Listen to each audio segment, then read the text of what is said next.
tudo bem com vocês? Sou a professora Dani Neri. Vamos conhecer o nosso tema gerador de aprendizagem e sejam bem-vindos todos e todas a mais uma aula. O tema da nossa aula de hoje é Origens da Humanidade. Vamos dar início à nossa aula com a seguinte pergunta: qual é a origem do Homo sapiens? Vocês sabem, alunos? Não? Então vamos lá tentar entender um pouco sobre essa origem. Então, vários estudiosos procuram responder a essa questão, buscando pista da existência dos primeiros seres humanos, dos primeiros grupos humanos. Ao conhecer algumas pistas do passado distante dos seres humanos, é possível aprender melhor sobre o nosso modo de ser e de viver. Então, vamos dar início aqui falando sobre a origem da humanidade, usando a teoria do criacionismo. E aí, no final, a gente vai entender que tem uma outra, tá? Então, quanto mais a ciência se desenvolve, mais avançados são os recursos científicos usados por esses pesquisadores e que eles podem utilizar. Eles são capazes de encontrar novas possibilidades para explicar a origem humana, assim como um quebra-cabeça. Cada nova descoberta vai completando nosso conhecimento sobre o tema. Entre as diversas explicações para o aparecimento do ser humano na Terra, duas se destacam pelo amplo debate que elas provocam, que é o criacionismo, defendido por judeus e cristãos, e a teoria da evolução. Então, vamos lá. Se eu perguntasse para vocês quais são as duas teorias sobre o surgimento da humanidade, vocês vão me responder criacionismo e teoria da evolução.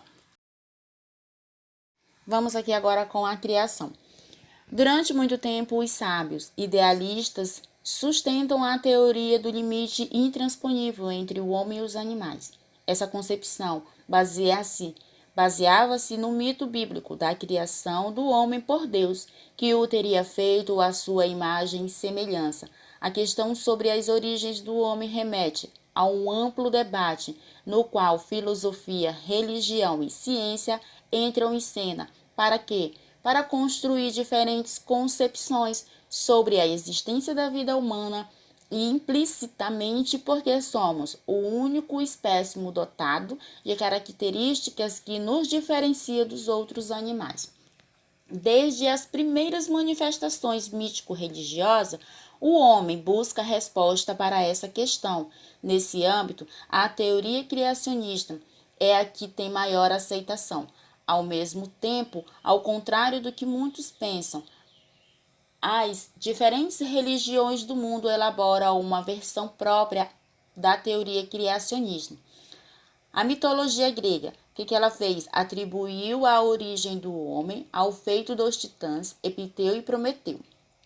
Epiteu teria criado os homens sem vida, imperfeitos, e, a partir de um molde de barro, por compaixão, seu irmão, Prometeu, resolveu roubar o fogo do deus Vulcano para dar vida à raça humana. Já a mitologia chinesa atribui a criação da raça humana à solidão da deusa Nuwa, que, ao perceber sua sombra sobre as ondas do rio, resolveu criar seres à sua semelhança.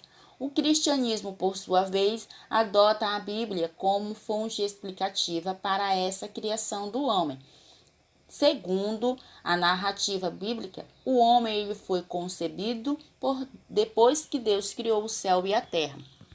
Também feito a partir do barro, o homem teria ganhado vida quando Deus assoprou o fôlego de vida em suas narinas. Outras religiões contemporâneas e antigas formulam outras explicações, sendo que algumas chegam a ter pontos de explicações bastante semelhantes. E aqui vamos para a evolução humana. Em oposição ao cristianismo, a teoria evolucionista parte do princípio de que o homem é o resultado de um lento processo de alterações. Que é isso, professora? Mudanças. Essa é a ideia central da evolução. Os seres vivos, vegetais, animais, incluindo os seres humanos, se originaram dos seres mais simples, que foram se modificando ao longo do tempo. Essa teoria, formulada na segunda metade do século XIX pelo cientista inglês Charles Darwin, tem sido aperfeiçoada pelos pesquisadores. Hoje ela é aceita pela maioria dos cientistas. Trago aqui agora etapas da evolução humana, tá bom? Então, vamos iniciar aqui com os primatas. Os mais antigos viviam há cerca de 70 milhões de anos. Esses mamíferos de pequeno porte habitavam as árvores das florestas e alimentavam-se de folhas e insetos. Segundo aqui agora, hominoides são primatas que viviam entre aproximadamente 22 a 14 milhões de anos atrás. O procônsul, que tinha o tamanho de um pequeno gorila, habitava em árvores, mas também descia ao solo. Era quadrúpede, isso é, locomovia-se com 4 patas. Descendente do precônsul, o Kenipithecus, às vezes endireitava o corpo e se locomovia sobre as patas traseiras. Hominídeos, família que inclui o gênero Australopithecus e também o gênero humano, o Australopithecus afarense, que viveu há cerca de 3 milhões de anos, era um pouco mais alto que o chimpanzé. Já caminhava sobre os 2 pés e usavam seus longos braços, para pendurar-se em árvores. Mais alto e pesado, o Australopithecus africano viveu entre 3 milhões e 1 milhão de anos. Andava ereto, usava as mãos para coletar frutos e atirar pedras para abater animais. Homo habilis, primeiro hominídeo do gênero Homo.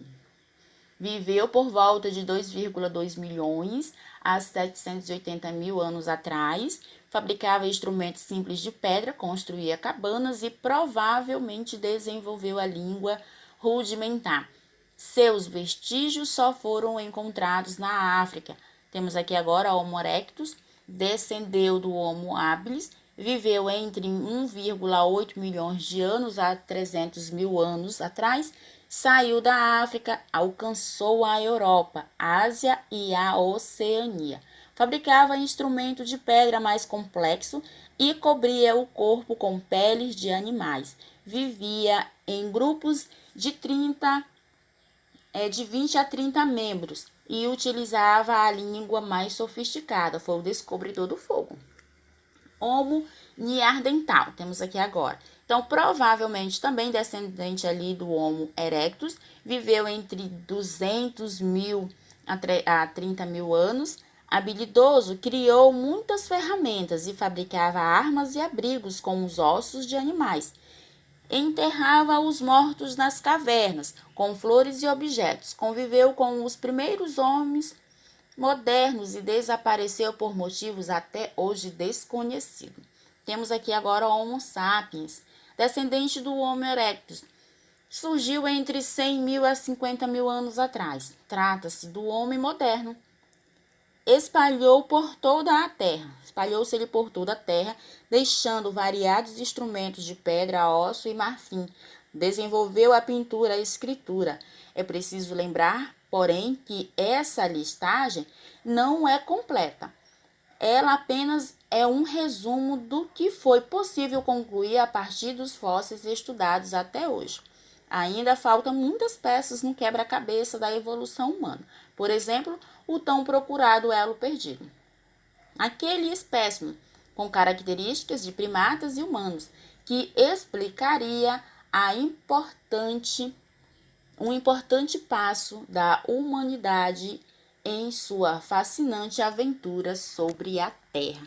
Bem, alunos, por hoje é só. Fique com Deus e até a próxima aula.